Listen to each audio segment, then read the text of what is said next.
Halo guys, perkenalkan nama saya Nailul Afia Iza Salsabila, NIM 234101060002. Program Studi Tadris Bahasa Inggris, mata kuliah Kewarganegaraan.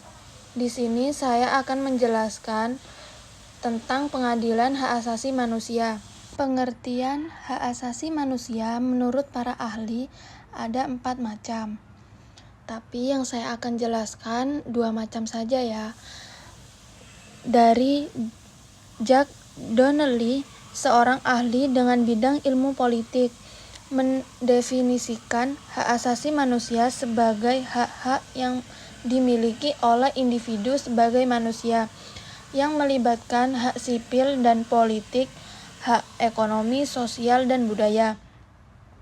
Yang kedua, John Rawls, seorang filsuf politik, memasukkan gagasan hak dalam konsep keadilan sebagai prinsip-prinsip keadilan yang akan disetujui oleh para pihak yang rasional dan tidak bersifat diskriminatif. 6 contoh praktik keadilan transisional dalam kerangka hak asasi manusia. Yang pertama, Komisi Kebenaran dan Rekonsiliasi. Yang kedua, pengadilan khusus. Yang ketiga, reformasi hukum dan institus. Yang keempat, reparasi untuk korban. Yang kelima, pendidikan publik dan memoria. Yang keenam, partisipasi masyarakat. Di sini juga ada 9 bentuk-bentuk keadilan transisional sebagai berikut. 1. Pengadilan khusus. Yang kedua, reformasi hukum dan institusi. Yang ketiga, reparasi untuk korban. Yang keempat, pendidikan dan kampanye publik. Yang kelima, partisipasi masyarakat. Yang keenam, pengungkapan dan arsip. Ketujuh, perlindungan saksi dan korban. Yang kedelapan, amnesti terbatas. Yang kesembilan, pemulihan aset. Penyelesaian pelanggaran hak asasi manusia. Ada beberapa penyelesaian. Yang pertama, pelanggaran hak sipil dan politik. B. Pelanggaran hak ekonomi, sosial, dan budaya. C. Pelanggaran hak keamanan pribadi. D. Diskriminasi dan kekerasan terhadap kelompok minoritas. E. Pembatasan kebebasan beragama atau berkeyakinan. F. Pembatasan kebebasan berpendapat dan ekspresi. G. Pelanggaran terhadap hak anak. H. Pelanggaran terhadap hak perempuan. Pengadilan hak asasi manusia adalah lembaga hukum yang memiliki yurisdiksi khusus dalam mengenai kasus pelanggaran hak asasi manusia. Beberapa pengadilan hak asasi manusia terkemuka di dunia mencakup ada 4 macam. Mahkamah Hak Asasi Manusia Eropa. Yang kedua, Pengadilan Hak Asasi Manusia Afrika.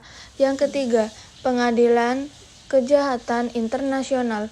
Yang keempat, Komisi dan Pengadilan Afrika untuk Hak Asasi Manusia.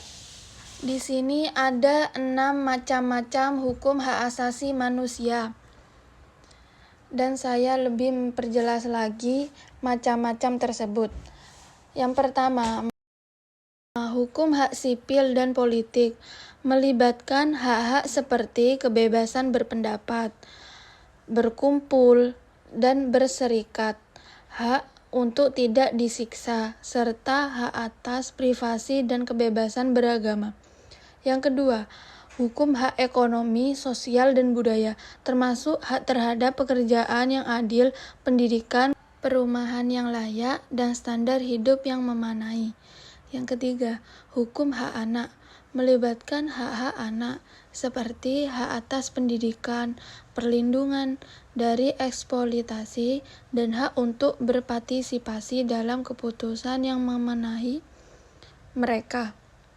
Yang keempat, hukum hak perempuan, menyentuh hak-hak perempuan, termasuk hak untuk hidup bebas dari kekerasan berbasis gender, hak untuk pendidikan, dan hak-hak reproduksi. Yang kelima, hukum hak penyandang disabilitas menjamin hak-hak penyandang disabilitas agar mereka dapat berpartisipasi penuh dalam masyarakat dan mendapatkan akses yang setara dalam berbagai aspek kehidupan. Yang keenam, hukum hak asasi manusia internasional, termasuk dokumen-dokumen seperti Pernyataan Universal Hak Asasi Manusia, Konvensi Internasional tentang Hak Sipil dan Politik, serta Konvensi Internasional tentang Hak Ekonomi, Sosial, dan Budaya. Hukum humaniter internasional menetapkan norma-norma yang telah mengatur perilaku selama konflik bersenjata untuk melindungi individu yang tidak terlibat langsung dalam pertempuran. Oke, sekian dari saya. Wassalamualaikum warahmatullahi wabarakatuh.